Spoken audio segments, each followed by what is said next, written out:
వనితాలోల జన పరిపాల శ్రీ వనితాలోల జన పరిపాల ప్రతిమల గుణజల బాల గోపమాల పరమానంద కారణ నారాయణ గోవింద హరి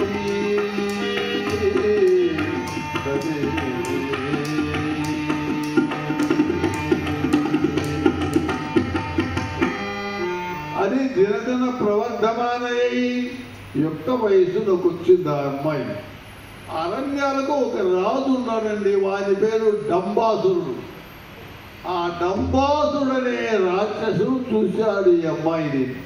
ఇంత దేదీప్యమాన సౌందర్యవతి తన ఉందంటే ఎవరి అమ్మాయి, ఎక్కడికి పోతుంది, ఎవరి కూతురు, అరణ్యంలో ఏం చేస్తుందని అలా ఆలోచించి దగ్గరికి వెళ్ళి అలా అన్నాడు. ఎవరి కూతురవ్వా మహాబహునికి పట్టపురానిలో ఎవరి కూతురవ్వా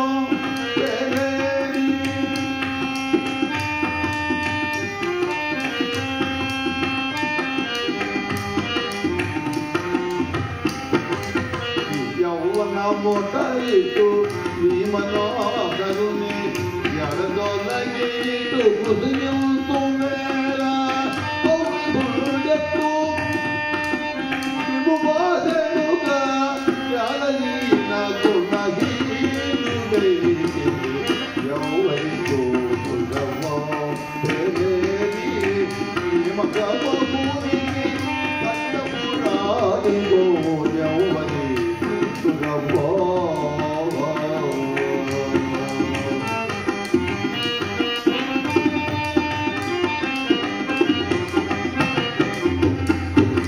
ఎవరి కూతురు నీకు వివాహమైందా? వివాహమైతే నిన్ను విడిచిపెట్టి ఉన్నాడే వాడి ఎంతటి హీరుడమ్మా, ఎంతటి అందచందములు చక్కని వర్చస్సుతో వర్చలుస్తున్నటువంటి ఓ సుందరి ఎవరు అన్నాడు.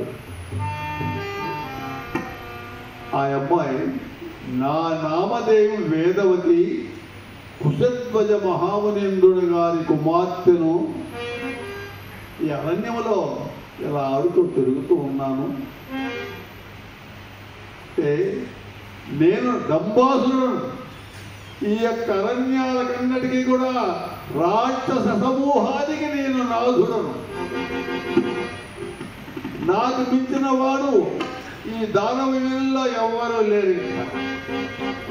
నాకు చాలా మంది కామినులు ఉన్నారు, అయినా ఇలాంటి అంద చందములతో చక్కని వర్చస్సుతో ఉన్నటువంటి స్త్రీ ఒక్కటి లేదు. వనిత నీదు కాలి గోటికి బోలరెల్లరు. కావున నీవు నన్ను పరిణయమాడితే నిన్నే నా జ్యేష్ఠరానిగా పెట్టుకుంటాను అనగానే శ్రీ దురత్మ నేనన్యుల నొల్లను శ్రీహరినప్ప, నేనన్యుల నొల్లను శ్రీహరినప్ప నిరతము ఆ హరి స్వర్ణార్జునయ్యున్న నాకు ఓరి నీచ నీ మాటలు విన వీరుల ములుకులవు. ఒళ్ళతో కూర్చున్నప్పుడు మాట్లాడుతూ ఉంటే అదినా నిన్నేం అనుకునేది? ఎంత చెప్పినా విను. నేను ఇప్పుడే వెళ్ళి మీ తండ్రి గారితోనే మాట్లాడతానని నేరుగా ఆశ్రమానికి వచ్చాడు. డంబాసుని రాకతో అక్కడున్న ముని వర్గమంతా కూడా, ఆ శిష్య బృందమంతా కూడా అడలిపోతూ ఉంది.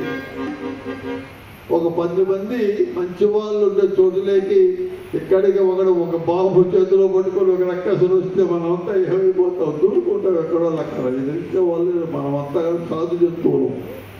అలాంటి ఆ ఆశ్రమంలో ఎప్పుడైతే ఈడు వెళ్ళాడో అక్కడున్న వాళ్ళంతా కూడా భయభ్రాంతులై వెలిగిపోతూ పక్కకు వెళ్ళిపోతూ ఉన్నారు. ఆ మునీంద్రుని సమీపించి ఓయ్ కుశధ్వజ అనగానే ఎవరండి మీరు? నేను ఈ అరణ్యాలలో దానవ రాజును, నా పేరు దంబాసురుడు అంటాడు. నీ కుమార్తె అయిన వేదవతిని నేను చూశాను. ఆ వేదవతిని నాకు వివాహం చేస్తావా? చేయమా? ఒక మాట చెప్పండి.